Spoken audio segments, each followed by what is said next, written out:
Yo les gars, c'était K, comment ça va? Écoutez, moi ça va super bien. On va se retrouver avec un petit gameplay sur MW3. Donc une double Moab avec deux armes différentes. Donc une Moab au couteau, à l'arme blanche, au TK. Voilà, vous allez voir. Je vais pas vous spoil plus le gameplay. Dans cette vidéo, je vais vous parler de plusieurs choses. Donc le couteau, donc qu'est-ce que c'est? Je vais vous parler des petits teams qui débutent. Je vais vous parler de plein de choses. Alors tout d'abord, pour les gens qui ne connaissent pas, qu'est-ce que c'est que couteau? Alors c'est les armes blanches, tout ce qui est couteau balistique, couteau de combat, couteau tactique comme on peut voir là, les spike drones sur Advanced Warfare, les couteaux de lancer sur Ghost AW, les axes, les tomahawks, excusez-moi, donc hache de combat si vous préférez, sur tous les codes quasiment, voilà. Alors depuis quand le couteau existe? Et ben je pense qu'il a vraiment dû se développer à partir déjà à partir de NW2 on a connu les couteaux de lancer et les couteaux tactiques. Ensuite bah donc BO1 est sorti, BO1 avec les doubles des Tomahawk qui a vraiment très beaucoup plu. Puis alors après qui a encore vraiment plu aussi NW3 avec l'atout pro, je ne sais plus c'est lequel, réflexe je crois, non c'est pas réflexe, je ne sais plus. Donc un atout en pro qui permet d'utiliser son équipement plus rapidement. Au passage c'est réduit en spécialiste. Comme vous pouvez le voir, le couteau donc est au tomahawk, hein, enfin au couteau de lancer, excusez-moi. Il cut, il ne tire pas, il n'utilise pas son arme. Voilà ce que c'est vraiment donc le couteau. Donc, je vous parlais donc vraiment les Call of qui ont vraiment influencé le couteau. Bah, BO2 a vraiment quelques teams vraiment, ça a vraiment fait marquer le vrai début du couteau. Sur BO2 qu'on a connu que la Blizzard s'est vraiment fait connaître, que la INK. Donc pour ceux qui ne connaissent pas, la Blizzard et la INK sont de grandes teams. Bah, remarque la TNWK Clan aussi. Donc voilà ce que je viens de citer, donc la Blizzard, la TNWK Clan et la INK sont vraiment les trois grandes teams françaises de couteau. G-Knife c'est vraiment les trois chaînes, les trois teams à connaître lorsqu'on est knifer. Et alors, limite quand on est knifer, faut connaître quasiment toutes les teams, il y en a très peu.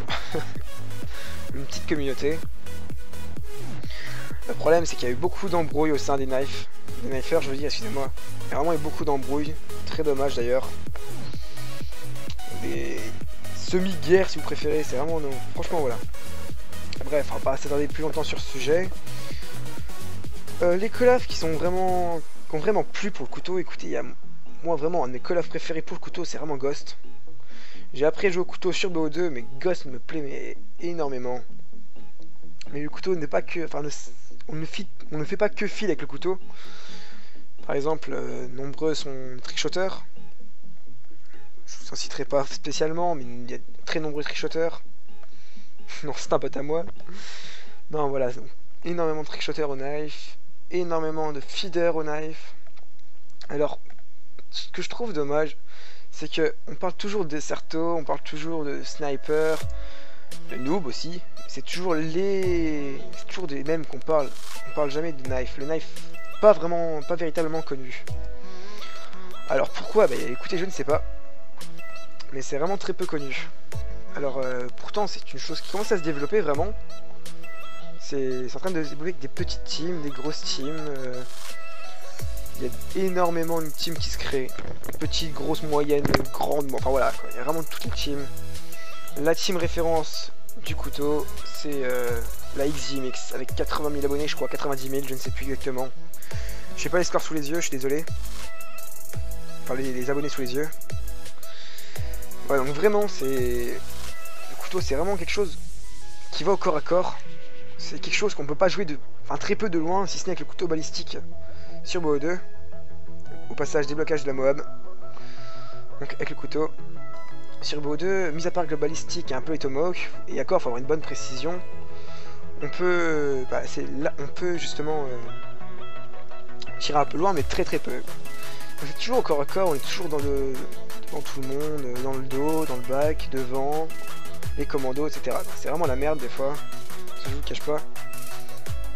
On va les fils qu'on va aller devant, ou alors derrière, on se fait bloquer par un mec qui joue à l'arme, ou un sniper, enfin voilà, c'est la merde pour toujours couteau des fois, hein. Ça, le nombre de fois que j'ai pété des câbles dessus, je vous raconte même pas.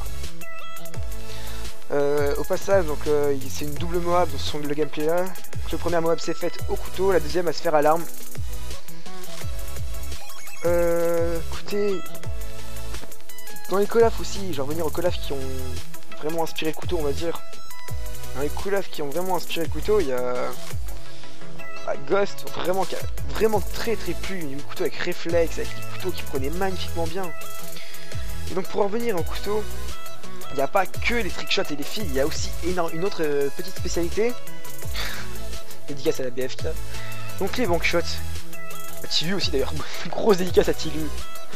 Alors les bankshots, qu'est-ce que c'est? C'est des tirs rebonds. On utilise deux couteaux pour faire des tirs assez originaux. Donc, par exemple, on vise les murs, Enfin, il y a plein de choses, vraiment plein de choses. Le but étant de toucher quelqu'un avec un rebond assez original.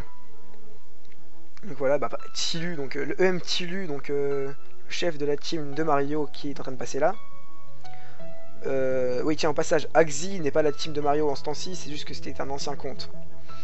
Donc Tilu, donc EM Tilu est un bankshotter par exemple, et il bankshot véritablement bien.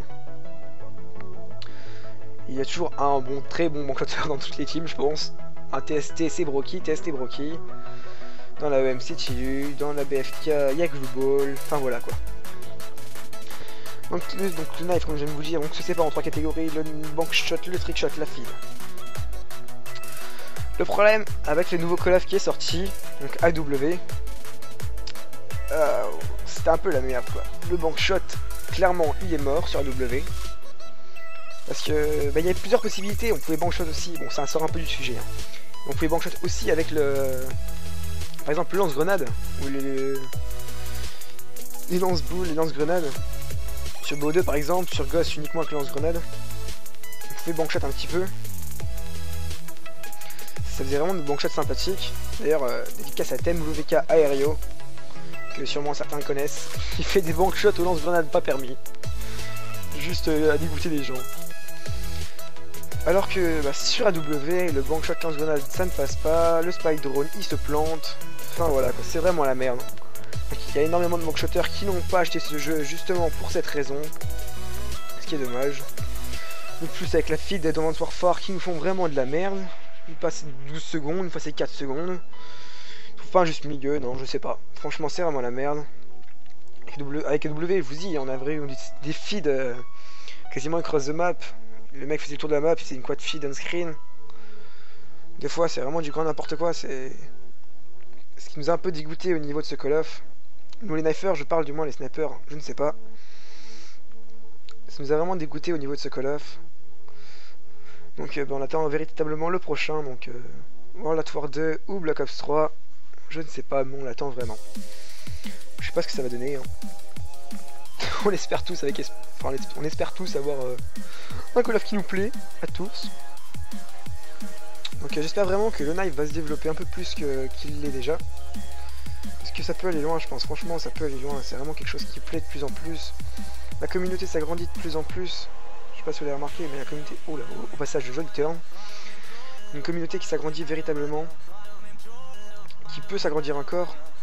Et voilà, il y a une chaîne communautaire qui s'est créée pour le knife il n'y a pas longtemps. Donc c'est Knifer United. C'est quelque chose créé par les... Je crois que c'est Ogno, Chris, etc. Je ne sais plus exactement. Au passage deuxième nucléaire. Ogno, Chris, etc. qui ont créé cela, je ne sais plus exactement. Enfin voilà, c'est une chaîne communautaire, un peu comme le sniper, mais pour le knife. La vidéo s'étant terminée, j'ai pas tardé à finir mon commentaire aussi. Je vais faire un peu de pub on va dire pour les autres teams. Écoutez, je vais vous parler donc déjà de la BFK. Petite team à 300 abonnés je crois, un peu moins. Donc Bankshot, Feed et Knife je crois. Je crois que vous êtes ça. Donc c'est une petite team vraiment sympathique, moi j'adore leur ambiance, j'adore jouer avec eux. Ils n'ont pas beaucoup d'abonnés, c'est dommage. Et notre team Miseria, la Miseria. Donc Miseria Kuroki entre GFX, c'est un superbe ami, franchement c'est... La Miseria c'est vraiment une petite team vraiment sympathique aussi. La AEM Clan, qui bien sûr je remercie énormément pour ses gameplays. très bonne team Bankshooter avec des mecs dedans, c'est des porcs. Hein, j'irai un Mario. Vraiment des porcs. Ensuite la TST, que bah ma team à moi. La Tactical Scalp Team. Donc une team donc, gérée qui existe depuis bah, maintenant un an. Ouais, ça fait plaisir, on est à 900 abonnés. Et d'autres teams après, des grandes teams que vous connaissez tous. La TMWK, la BF, excusez-moi, la Blizzard Clan et la Yanka. Donc voilà. Écoutez les gars, c'était TK, je vous fais des bisous, des gros kiss, je vous aime. Ciao, bye.